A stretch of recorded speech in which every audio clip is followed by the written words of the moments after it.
What was the most shocking thing you heard the quiet kid say? Story 1. In basic at Fort Leonard Wood, Missouri, or as we preferred to call it, Lost in the Woods, Misery, we had this stone-cold private named Perkins. Perkins would never sound off. That's sort of a big thing in basic. The drill sergeants want you to yell about everything. Yes! No! I don't know! I don't know why I don't know! I'm sorry I don't know! I have no excuse for not knowing. Any other thing, they generally wanted to hear you shout loudly. The counting of numbers, you get the idea. Perkins never sounded off for any of it. This got him in trouble all the time, every single day. They'd scream at him for not screaming. He'd sort of answer them in a moderate tone, then they'd smoke him until he was ragged. This went on and on and on for weeks until, well, Perkins was a machine. Totally unsmokable, and still totally quiet. The drills relaxed on how often they punished him for not speaking up, but they'd still do it time to time.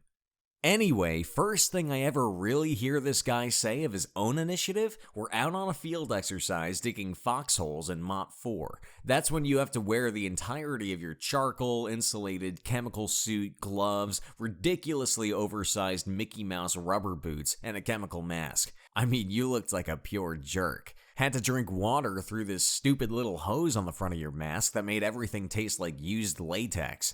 Some sergeant major was touring the trainees, walking around to see how we're doing. Drill sergeants in tow, of course, to make sure we're looking our best. I lucked out being a squad leader. I only had to dig a hasty around the perimeter, but I felt like a tool bag not doing anything, so I started pitching in with my guys to try to get the work done faster. I should clarify. The hole I had to dig was significantly less deep than the one they had to dig. They needed foxholes, which essentially comes up to your armpits. My hasty only needed to conceal me when I was prone. It's so first-line leadership can get up and run fast to give orders. It was a really old playbook we were using back then. I digress. I was helping Perkins dig when the sergeant major walks up. I snap to parade rest and answer his questions with a song and a smile. Perkins keeps on digging. SGM starts directing his questions right to Perkins, who looks up to him for a second and keeps digging. SGM goes, "Boy, you better answer me or you're gonna be in a world of hurt." At that, the two drills with him start approaching Perkins, who spikes his E-tool, the shovel we use to dig, looks up again, and pulls his mask off saying, "Man, I wish you'd just leave me alone." Drill sergeants attack, leap into the foxhole with him, and start screaming in his face. He gets smoked in full gear, me along with him because I'm his squad leader, and we went to bed dog-tired. Damn it, Perkins. But then, the coup de grace. Second thing I ever hear this man say. I mean, really say. Sentence he forms on his own. Right before graduation, those of us whose families didn't fly out to watch got a 3-hour off-post pass to catch a movie or something while everyone else hung out with their folks. Me, Hurtado, Rojas, and Perkins don't have family coming, so we hop a bus right outside the gate in full Class A uniform to unwind and grab a bite at a Golden Corral. Now, Hurtado, Ronnie Rojas, and I, we're buddies and we're shooting the stuff, telling stories, laughing, and Perkins, man, he's laughing right along with us. We got along fine. He just never talked. You couldn't even get anything out of him with open questioning. He'd nod or shake his head. That's about it. He's done with his plate. He goes up and gets a huge bowl of Jell-O. While he's up, Lady comes around and snags his empty plate, but she takes his silverware with it. Perkins sits down, looks around his spot for a hot second, and does that mouth click thing, you know? I don't know, I can't do it anyway, but he clicks and shakes his head side to side. "Perkins, what's wrong?" I ask him. He glances up, looks around at all three of us and says, "Woman jacked me for my spoon." The three of us almost vomited. We ended up laughing so hard. It caused a huge scene. Profound words, Perkin. I wonder whatever happened to him. Story 2. There was this one quiet girl in my class, and she would never say anything. This was around 3rd or 4th grade, but I would always try and get her to talk. I would be nice, like when she had no paper in her binder, I'd take notice and give her some before she could ask. When she was searching for a pencil in her bag, I gave her an extra one I had. It was like small little acts. picking up her pencil when she dropped it, etc. Then at lunch, this kid was picking on me. I was short, weak, and very emotional back then. She came out of nowhere and told the guy, "I'll give you 3 seconds to walk away." I was stunned because those were the first words I've ever heard her say. The guy slapped me, and she did a straight kick to his jewels after that. I was honored and shocked she ever said anything. She never said anything after that, but I did say thanks. TLDR, 3rd grade, quiet girl kicks my bully after saying, "I'll give you 3 seconds to walk away." It was the only thing I ever heard her say. Edit. Texted friend that I did get to keep in touch with from back then. She said that Quiet Girl moved shortly after I did. She did have Quiet Girl's number. I called it and it came up with this "landline is disconnected" BS. Now I'm struggling even more. I need to find this girl. The girl I texted, though, didn't even know her last name. No one really did, I guess. What high school she goes to is still unknown. Where she lives, still unknown. All is not lost, though. I'm still waiting on a Facebook Messenger reply to see if another girl knows her last name. I did try just typing in her first name on Facebook, and I probably typed Elena's name 100 different ways and found nothing. She is not able to be publicly searched on Facebook. Neither am I, but geez, it sucks. I have one last hope. Cross his fingers. If you can all cross your fingers with me, it might just work. Edit 2. I learned that I won't be able to talk to her. Through a list of people, I got her mom's number. Her mom apparently remembered me by name, and then she said that she is in circumstances caused by family, not letting her talk to anyone or go anywhere for a while. I never was able to find out why, but it sucks. I'll update if I ever talk to her. If I ever see her, I'll take a photo with her. Tomorrow, I'm going to try to talk to her mom again to find out what happened. Thanks for the help, Reddit. If I ever marry her, I will share anything but her body and love with you. Edit 3. Thanks again, Reddit, for all y'all who've cared about my little story. As someone pointed out, it's been 5 months, and I want to add, very little has changed. She and I still aren't exactly allowed to talk. I've talked to her mom a couple times. I've talked to her once, and it's been better than the silence between the years. I've learned things like her current height and seen a picture of her, one she took when we got to chat once, but it doesn't look like there's much to work with in talking to her. Her mother was deemed unfit to parent, or something like that, in court against her dad's parents. I haven't asked about her dad, but I assume he's dead or ran off. I changed some of the things in this edit to avoid having too much info about her out there, but I know I won't be able to take any of it down from the internet for good. So far, it looks like the only chance I'll get to talk to her again is when she turns 18 in a year and a half. Story 3. Our quiet kid was Tommy. Tommy never said anything ever. Out of all the lunches we ate at our table senior year, I think Tommy was the only one who never told a story or even added anything to the conversation. He just always sat in the same spot along the wall eating his lunch and laughing occasionally at our jokes. One day we were sitting in the cafeteria eating lunch and sharing stories like we always do. My friend Raymond had spent the previous night with a girl named Haley. She was 2 years younger, but already had a reputation of hooking up with a lot of different guys. So he was telling us everything that went down, kind of bragging, even though nobody was really impressed as we were aware of Haley's reputation. Anyways, Raymond gets done telling his story, then proceeds to pull out his sandwich. I think it was some sort of fish? It didn't look very appealing to Raymond or us, so he says, "This looks disgusting, but I'll give it a try anyways," and proceeds to take a bite. In pipes Tommy, "Is that what you said about Haley last night?" Everyone explodes into laughter, drawing the attention of the entire cafeteria.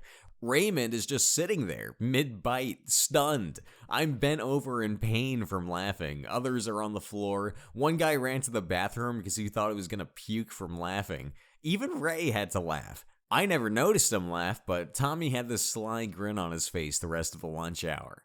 Story 4.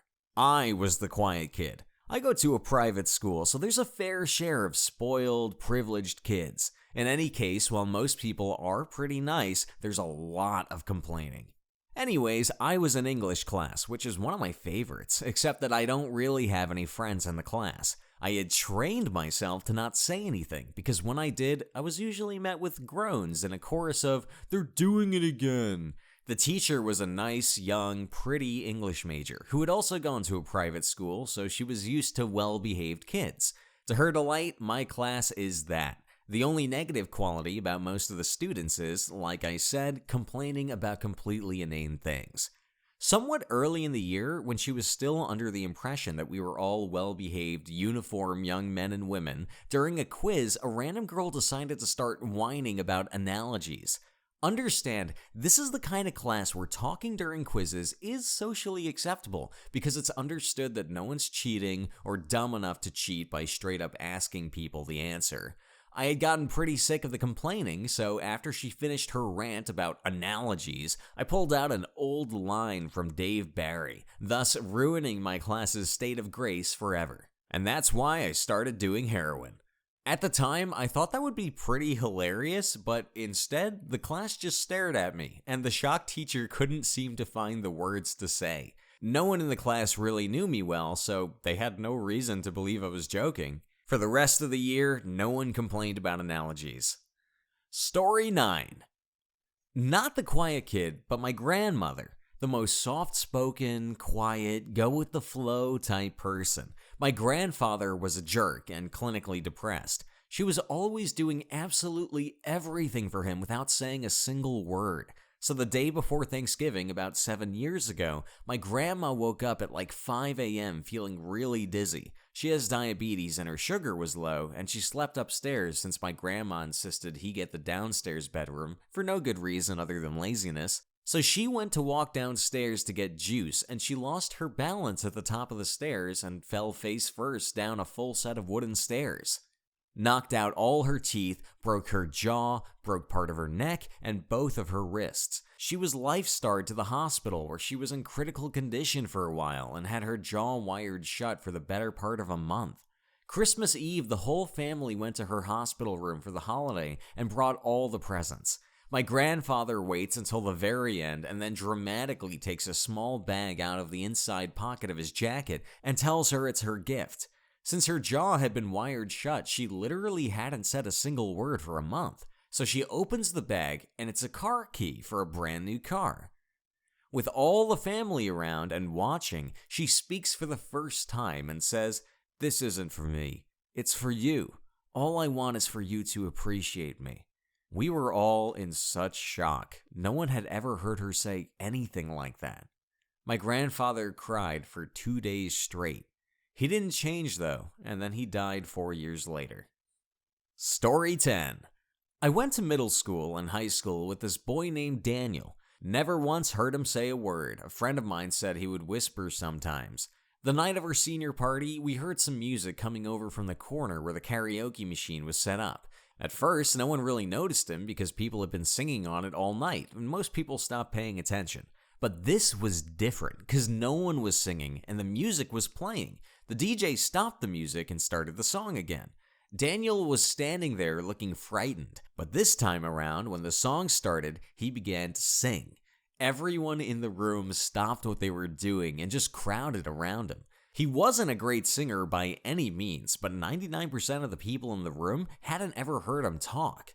When the song was over, everyone started clapping and cheering, and he walked away with a big smile on his face. Story 11. I was a substitute teacher for a year after college. There was a 7th grade girl that all the other girls adored. At the age of 13, she was already a fake tan cheerleader and thought the world of herself and cared little for her classmates. One day in study hall, she was lying to her friends about her string of boyfriends. The other girls were hanging on to every word she said. We will call her Cordelia. Now, to set the necessary geography of this scene, there was a very quiet boy at the computer in the back of the classroom. He hadn't said a word all period.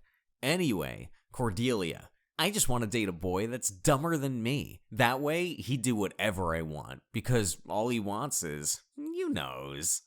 Boy. Cordelia, if you were dating anyone dumber than you, you would be pushing him around in a wheelchair and wiping drool off his face.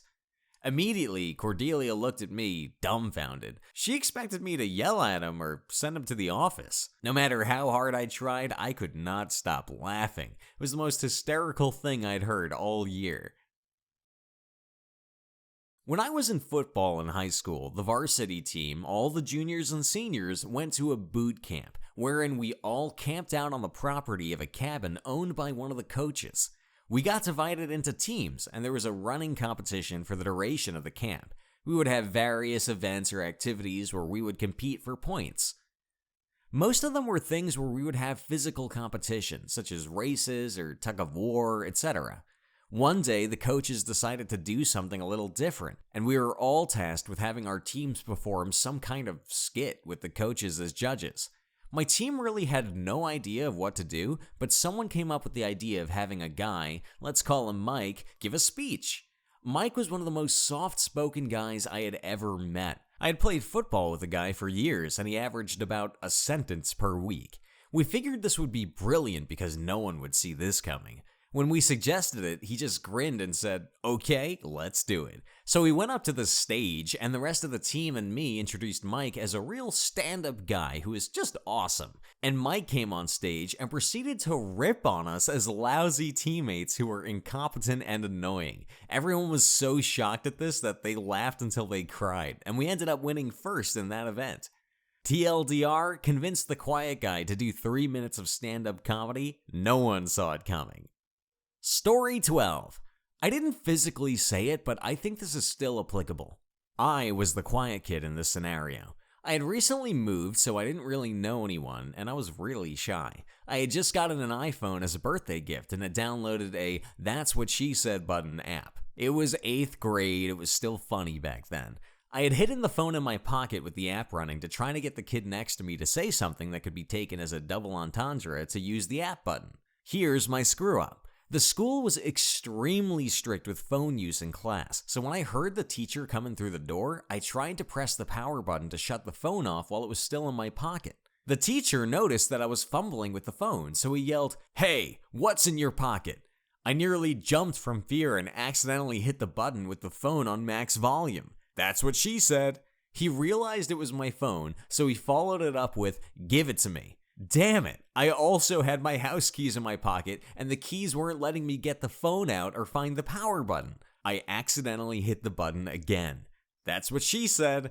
By now, everyone in the class is about to pass out from laughter, and I was extremely embarrassed. I finally took the phone out of my pocket and handed it to my teacher. Luckily, once the initial anger passed, he said it was actually kind of funny and let me off with a warning. I was able to make some friends as a result, too.